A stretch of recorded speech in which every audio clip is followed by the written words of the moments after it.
Fracking is the process of mining natural gas trapped in non-permeable rocks like sandstone, limestone, and carbonate. Although important to the economy, it contributes to water, air, noise, and light pollution. This harms aquatic species living in the waterways, leads to habitat loss from resource destruction and depletion, and increases the risk of earthquakes, as well as contributing greatly to global climate change. Not only does it pose great danger to the environment, but to people as well. Living closer to fracking operations is linked to lower life expectancy and higher rates of cancer and lung disease. The inherent dangers of modern methods of fracking are hidden under rock. To understand them, we must take a look under the Earth's surface.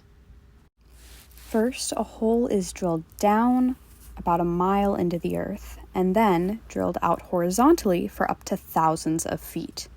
A well is inserted into the hole and casings are drilled into the wall to make collection easier. Casings are then filled with cement and fracking fluid is pumped in at high temperature and high pressure, creating a mini earthquake underground. This makes new fissures and widens pre-existing ones.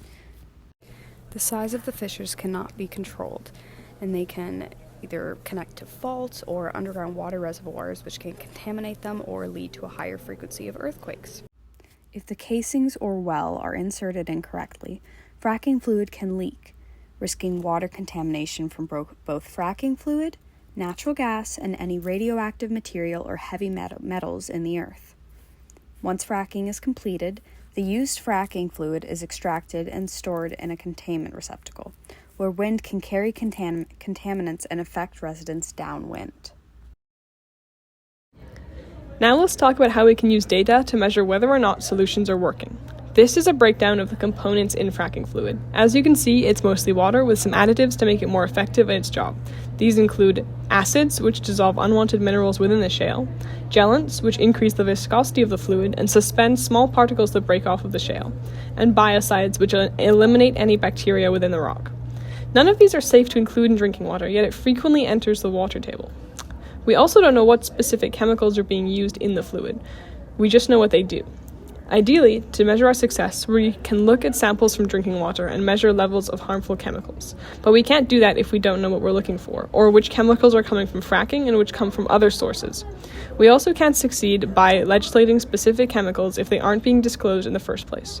The good news is that what we can measure in terms of water quality are chemicals that we know are commonly found in fracking, which include petroleum hydrocarbons like benzene and heavy metals like lead.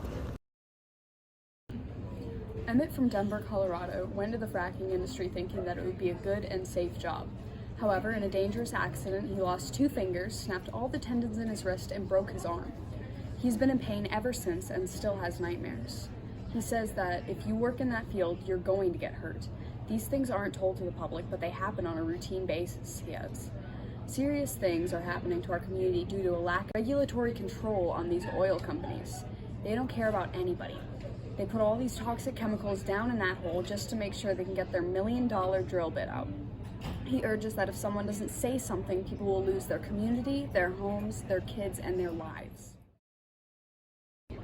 Suzanne is a mom, grandma, and nurse living in Thornton, Colorado, who is concerned about the impacts of fracking on families, especially children. She began her journey as a nurse after finding out that fracking would be coming to her area and researching the health impacts. She hoped that once elected officials saw the science being conducted on rises in cancer, leukemia, and low-weight babies near fracking, change would happen. She wants to see officials looking at the science and taking the matter of fracking seriously. When Catherine's family lived in Erie, Colorado, within a quarter mile of 12 oil and gas wells, her 1-year-old daughter was constantly sick. She had her daughter's blood tested and discovered that she had dangerous levels of cancer-causing toxic chemical called benzene in her blood. Her benzene levels tested in the 95th percentile. The doctors told Catherine that to keep her daughter safe, she would have to move away from the oil and gas development. Now, 3 months later, Catherine lives nowhere near an oil and gas site. Blood tests by the Children's Hospital North Campus confirmed her daughter's blood is now benzene-free and she's feeling better. Today we've talked about what fracking is, where it happens, and how it affects the populations that live nearby its operations. Given the scale of fracking in the United States, it can be hard to imagine a country without fracking. However, there have been some steps in the right direction. For example, Frack Focus is an online registry where companies can disclose chemicals that they use in their fracking fluid. Additionally, 5 states, including Vermont, have already banned or are in the process of banning fracking. To further these efforts, we strongly encourage you at home to research your state's rules on fracking and how you can get involved. Change on this kind of scale can seem out of reach, but it starts with local demand. It starts with showing your elected officials that this is an issue that matters to you.